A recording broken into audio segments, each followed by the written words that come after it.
오늘 본문 말씀은 이스라엘과 블레셋과의 전쟁 직전의 상황을 다루고 있는 말씀입니다. 사울 왕이 이스라엘의 왕으로 재임할 때 블레셋은 가나안 땅에서 매우 강력한 나라였습니다. 모든 면에서 이스라엘을 압도하고 있었습니다. 블레셋은 이스라엘보다 문명적으로 앞서 있었습니다. 당시 이스라엘은 청동기 문명을 막 벗어나고 있는 상황이었고 블레셋은 철기 문명이 발달된 그러한 상황이었습니다. 이스라엘이 철로 칼이나 창을 만들지 못하도록 블레셋이 모든 조치를 취한 상태였습니다. 그래서 농사를 짓기 위해서 철을 필요로 할 때 그 농사 기구에 한해서만 철 연장을, 무뎌진 철 연장을 다듬어 줄 수 있도록 블레셋에 있는 그 성읍에 가서 허락을 받고 그렇게 농기구에 한해서 철 연장을 무딘 것들을 다듬는 그러한 상황 가운데 놓여 있었습니다. 사무엘상 13장 19절로 20절 말씀을 보면 이러한 상황을 잘 설명해 주고 있습니다. 그때 이스라엘 온 땅에 철공이 없었으니 이는 블레셋 사람들이 말하기를 히브리 사람이 칼이나 창을 만들까 두렵다 하였음이라. 온 이스라엘 사람들이 각기 보습이나 삽이나 도끼나 괭이를 벼리려면 블레셋 사람에게로 내려갔었는데, 농기구를 이렇게 좀 날을 세우려면은 블레셋 사람들에게 가서 부탁을 해야 했고, 칼이나 창과 같은 그러한 병기를 철로 만들 수 있는 그러한 기술이 없었다는 것이죠. 블레셋은 이스라엘의 영토에도 군을 주둔시켰고 이스라엘의 정치나 경제나 그 밖의 모든 부분에 있어서 내정 간섭을 하고 있는 상황이었습니다. 한마디로 이스라엘은 블레셋으로부터 압제를 당하고 있었습니다. 이러한 상황 속에서 사울 왕이 이스라엘을 블레셋으로부터 독립을 시키고자 무력 도발을 감행합니다. 이스라엘 국경 안에 있었던 블레셋 수비대를 아들 요나단 왕자를 시켜서 그들을 무찌르도록 하였습니다. 이 일로 인해서 이스라엘과 블레셋은 이제는 전면전의 상황에 처하게 됩니다. 사울은 이러한 상황을 이스라엘 전체에게 전하여 군대를 소집합니다. 하지만 블레셋의 군사력과 무기 앞에서 이스라엘 백성들은 싸울 의지를 잃어버리게 됩니다. 왜 이렇게 이스라엘 백성들이 블레셋을 이토록 두려워했을까요? 블레셋의 압도적인 군사력 때문입니다. 5절 말씀을 보면 블레셋의 병거가 3만이요 마병이 6,000명이요 백성은 해변에 모래같이 많더라. 이렇게 블레셋의 군사력을 묘사하고 있습니다. 병거만 3만 대가 있었고 또 말을 탄 군사들이 6,000명, 그리고 그 밖에 보병들은 해변에 모래같이 많았다는 거예요. 이와 비교했을 때 사울의 군대는 몇 명이었을까요? 지금 싸우고자 모였던 군대가 겨우 3,000명이에요. 3,000명.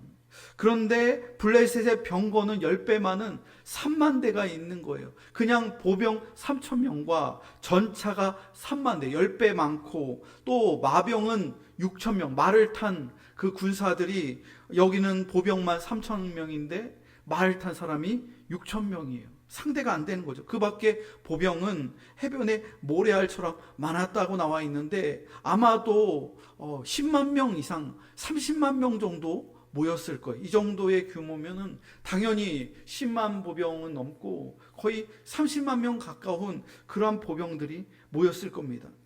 이스라엘도 사울 왕 아래에서 암몬과 전쟁했을 때 모였던 병력의 숫자가 보병만 30만 명이었어요. 근데 지금 블레셋이 두려워서 겨우 3,000명만 모였고 나머지는 다 숨어 있는 거예요.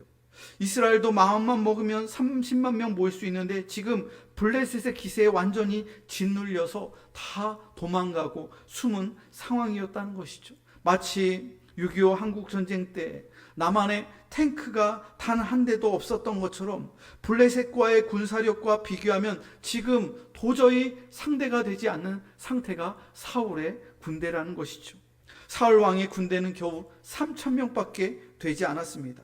나머지 이스라엘 백성들은 간담이 녹아서 모두 숨었습니다. 6절을 보면 당시의 상황을 이렇게 자세히 설명해 주고 있습니다. 6절을 한번 보세요. 함께 읽겠습니다. 시작. 이스라엘 사람들이 위급함을 보고 절박하여 굴과 수풀과 바위 틈과 은밀한 곳과 웅덩이에 숨으며, 다 숨었다는 거예요. 굴, 수풀, 바위 틈, 또 은밀한 곳, 웅덩이, 이 땅만 파고 들어갈 수 있으면은, 몸을 숨길 수 있으면은 숨길 때 거기 다 도망가고 숨은 거예요. 싸워야 할 군사들이 다 숨은 거예요. 마치 방공호로 다 대피한 것과 마찬가지죠. 모든 백성이 두려움에 벌벌 떨었습니다. 사울 왕의 마음도 두려움이 엄습합니다. 선지자 사무엘을 아무리 기다려도 오지 않는 거예요. 일주일 동안, 이래 동안 기다렸는데, 그 날짜가 됐는데 아직도 선지자가 와서 예배를 드려주지 않고 전쟁을 위해서 기도해주지 않고 있는 거예요. 이러한 상황 속에서 초조해진 사울의 군사들도 다수가 이제는 두려워서 탈영이 되는 거예요. 선지자 사무엘이 안 오니까 이 3,000명이 모였던 이 군사들도 저 압도적인 군사력에 여기다가는 다 그냥 개죽음 당하겠다. 그래서 군사들이 다 몰래 밤에 도망가는데 군사가 몇 명 남았다고 나와 있어요? 겨우 600명밖에 안 남은 거예요. 다 도망간 거예요. 사울은 다급한 마음에 사무엘을 기다리지 못하고 번제를 드립니다. 지금까지의 상황을 놓고 보았을 때 우리는 사울의 마음을 이해할 수도 있을 것 같습니다. 번제는 왕이 드리는 게 아니에요. 선지자가 드려야 되는 거예요. 제사장이 드려야 되는 거예요. 그런데 왕의 마음이 조급해지니까, 적의 코앞에 다가와 있고 자기 병력들은 두려워서 다 도망가고 흩어지고 600명만 남으니까 뭐래도 해야겠다, 이 생각에 선지자를 기다리지 못하고 왕이 조급한 마음에 하나님께 번제를 드린 것이죠. 현실을 놓고 보았을 때 지도자로서 백성들을 보호해야 하고, 백성들을 안심시켜야 되고, 또 백성들을 독려하여서 적과 싸워야 할 막중한 책임이 왕에게 있었다는 거예요. 사울은 늦게 도착한 사무엘에게 번제를 먼저 드린 이유에 대해서 변명합니다. 11절에 이렇게 나와 있습니다. 함께 11절을 읽어보겠습니다. 시작. 백성은 내게서 흩어지고 당신은 정한 날 안에 오지 아니하고 블레셋 사람은 믹마스에 모였음을 내가 보았으므로. 정한 날에 오지 않고 백성들은 다 흩어지고 도망가고, 당신은 정한 날에 오지 않고 블레셋 사람은 코앞에 있는 것을 내가 보았으므로 내가 여차저차 해서 이렇게 번제를 드렸습니다. 이렇게 변명을 하고 있는 것이죠.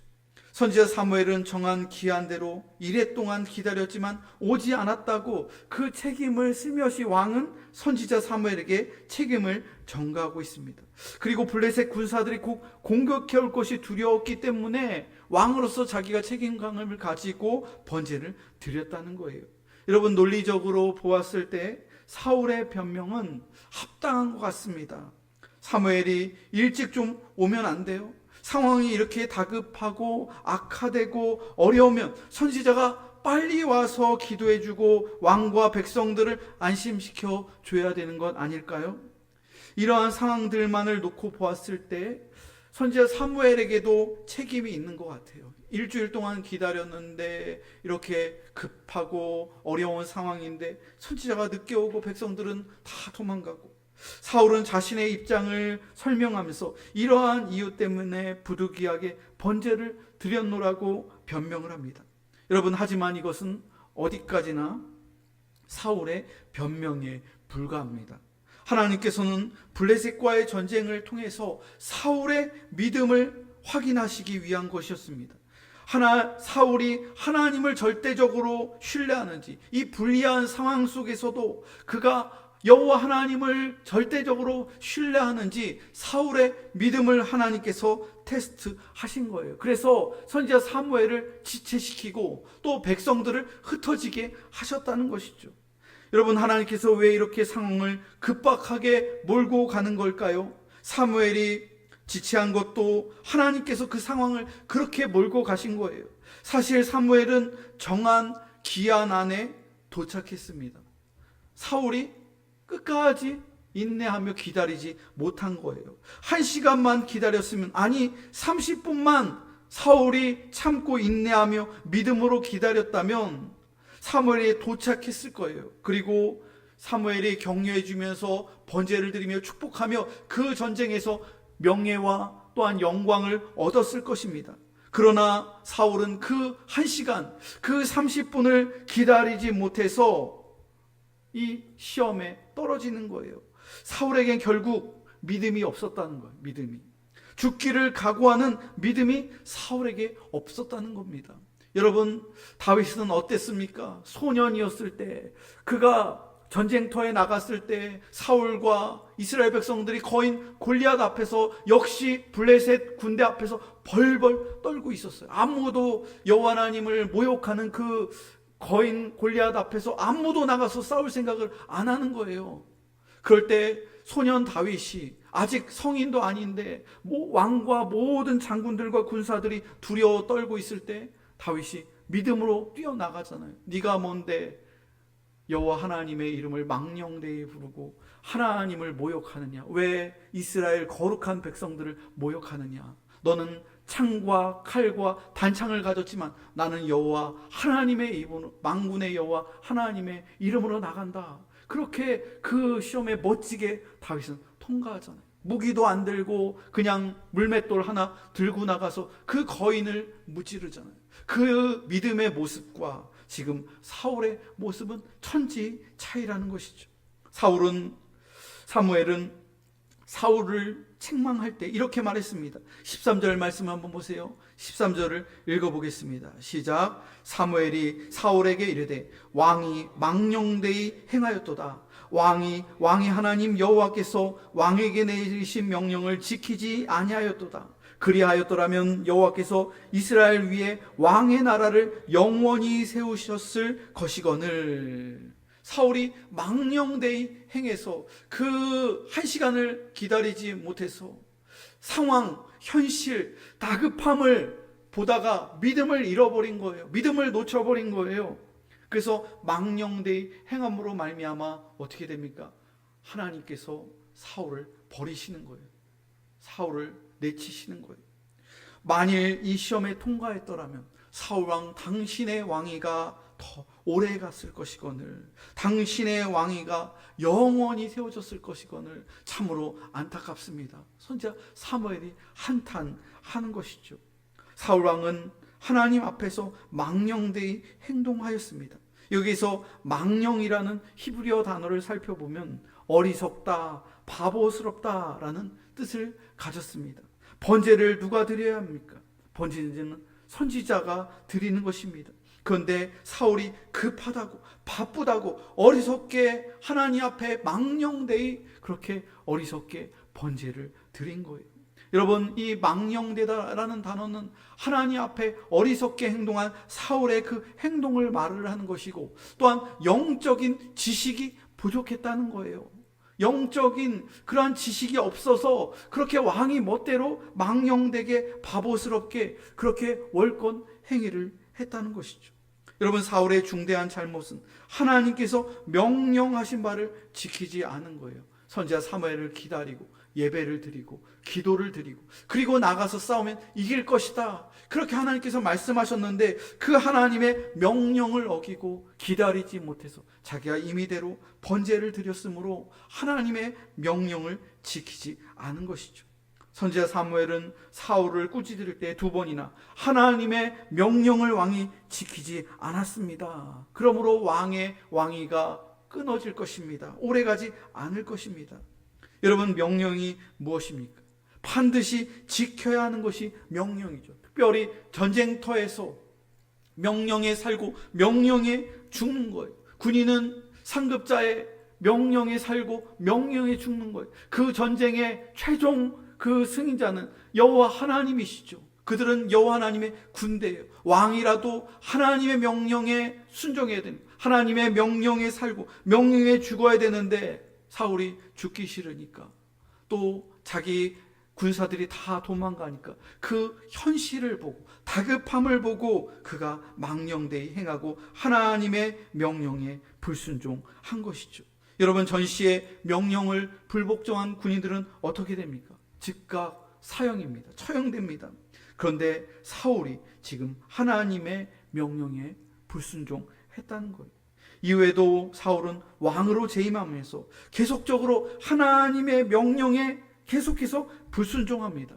하나님의 명령에 임의대로 자기 생각을 첨가하는 거예요. 하나님의 명령보다 항상 사울은 백성들의 여론에 더 신경을 썼습니다. 하나님의 말씀보다 백성들의 인기에 더 신경을 썼고, 하나님의 인정보다 백성들의 지지율에 더 신경을 썼다는 거예요. 그래서 사람 중심적으로, 인본주의적으로 그렇게 행동하다 보니 그의 망령된 행동들과 망령된 선택들이 계속적으로 이 이후에 계속적으로 나타나게 되는 것이죠. 사울은 블레셋과의 전쟁에서 승리했습니다.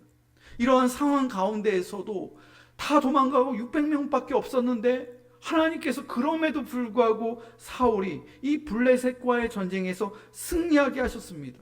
그리고 오늘 사건 이후로도 모압과 또 암몬과의 전쟁에서도 사울 왕이 승리하게 됩니다. 아말렉과 또 전쟁이 있었는데 그 아말렉과의 전쟁에서도 승리했습니다.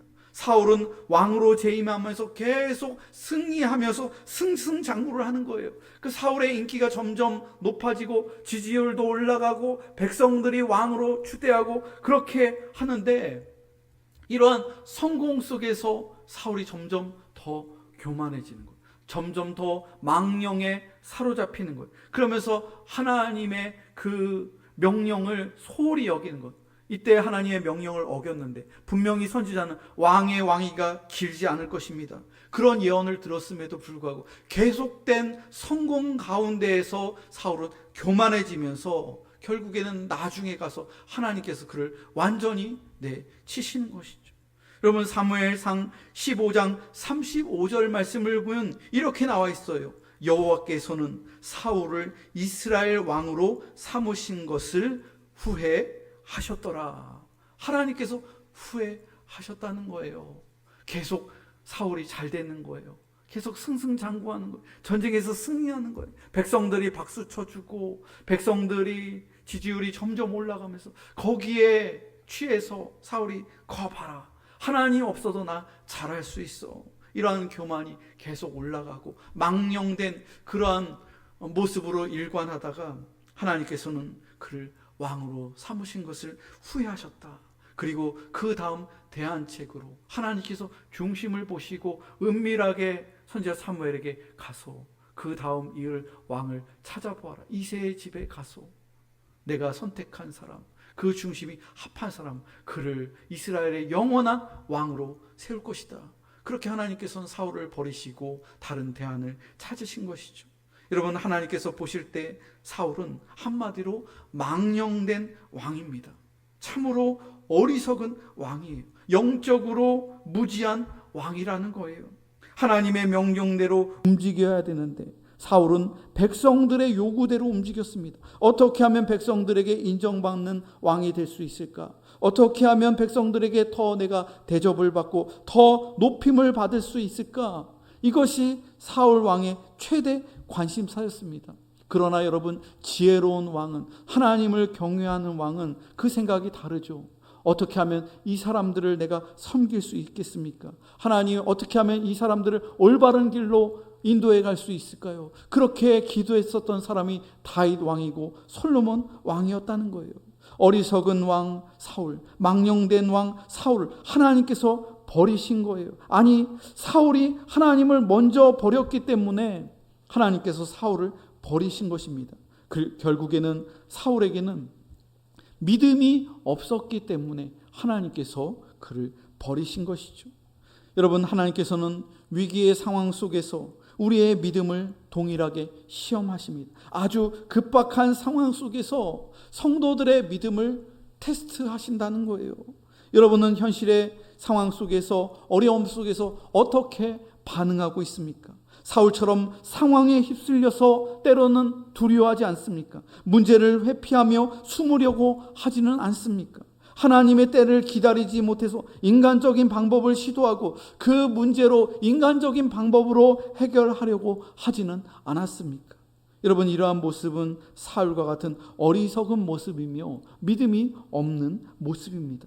여러분, 요즘 세상을 보면 참으로 어리석은 사람들이 너무나도 많습니다. 많이 배웠고 또 가진 것도 많고 권력도 쥐고 있고 또 경제력도 쥐고 있는 그 사람들을 볼 때, 살아가는 모습들을 볼 때, 또 선택하고 판단하는 모습을 볼 때 굉장히 망령된 모습들이 참으로 많다는 거예요. 영적으로 무지한 사람들이 너무나도 많다는 거예요. 사울처럼 망령되게 말하고 망령되게 행동하는 그런 무지한 사람들이 오늘 세상 가운데 너무나도 많다는 거예요. 여러분, 대개 무지한 사람들이 잘 하는 말이 무엇이죠? 변명입니다. 그리고 자기 합리화예요. 영적으로 망령된 사람들, 무지한 사람들, 교만한 사람들이 하는 말들이 다 변명하는 거예요. 그리고 다 자기 그 상황 속에서 합리화를 합니다. 여러분, 정말로 올바른 사람, 또 정말로 정직한 사람, 정말로 지성이 있는 사람은, 그리고 영적인 분별력이 있는 사람은 그 상황 가운데에서 변명을 하지 않아요. 진실을 말을 하죠. 그리고 잘못한 것이 있으면 제 책임입니다. 제가 잘못했습니다. 회개를 합니다. 그리고 용서를 구합니다. 그리고 그 상황들을 바꾸겠다고 약속을 합니다. 그러나 망령된 사람들은 끝까지 진실을 속이고 은폐하고 사울처럼 끝까지 변명하고 자기 합리화를 한다는 거예요. 여러분, 왜 변명하고 자기 합리화를 하는 걸까요? 그 마음속에 두려움이 있기 때문에 그런 거예요. 변명 많이 하는 사람, 자기 합리화 많이 하는 사람은 그 내면에 두려움이 많은 사람이에요. 사울이 그런 사람이었기 때문에, 두려움이 많은 사람이었기 때문에, 열등감이 많은 사람이었기 때문에 변명하고 자기 합리화를 했다는 거예요. 그래서 진실을 회피하고 변명하고 자기 합리화를 끊임없이 하면서 세상 사람들이 지금도 두려움 가운데에서 하나님을 외면하고 변명하고 죄짓고 살아간다는 것이죠. 여러분, 하나님께서는 우리 성도들에게 변명이 아니라 믿음을 원하십니다. 어쩔 수 없습니다. 이렇게 둘러대는 것이 여러분 변명입니다. 사울은 망령되이 행하고 변명했습니다. 여러분, 아담도 회개하지 않고 변명했습니다. 하나님께서는 변명이 아니라 믿음을 원하신다는 거예요. 어떠한 상황 속에서도 참고 인내하면서 주님의 약속을 끝까지 믿으면서 믿음으로 주님 앞에 회개하고 믿음으로 주님 앞에 그렇게 진실을 말하고 그렇게 행동하는 믿음의 사람들을 원하신다는 것이죠. 사랑하는 성도 여러분, 주님의 약속을 우리들 끝까지 믿고 주님의 말씀에 순종하며 살아가는 믿음의 성도들이 다 되시기를 주님의 이름으로 축원합니다. 사랑과 은혜의 하나님, 감사합니다.